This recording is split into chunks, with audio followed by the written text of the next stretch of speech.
Give out team grades for the 2023 season, and this part will be the SEC. So firstly, we got Missouri. But again, some people think I'm the biggest Missouri hater, but I gave them an A+. That's because I speak facts, and they deserved it. But Elijah Drinkwitz, who came into the season on the hot seat, and a lot of us thought if he had a bad season that he would get fired even mid-season, but he did the complete opposite. Now, I think they were a little overrated. Yes, they did beat Kansas State, but it was by a miracle, and they did lose to LSU, who say also lost to Ole Miss. So theoretically, Missouri was the 5th best team in the SEC. But it doesn't matter, going 10-2 is awesome, especially for a program as poverty in recent years as Missouri. It's more than deserving, but they get their A+.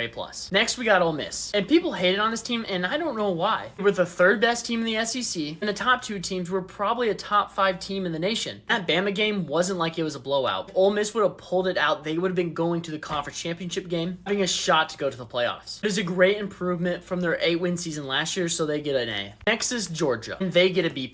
And no, it is not only because they lost to Alabama. They played South Carolina, Auburn, and Georgia Tech. And all of those teams weren't very good this year. And all those games were very close games. Georgia just flat out wasn't that good this year, at least to Georgia standards. You had a chance to beat Bama and go to the playoffs, and you choked it. But you still went 11-1, so you get a B+.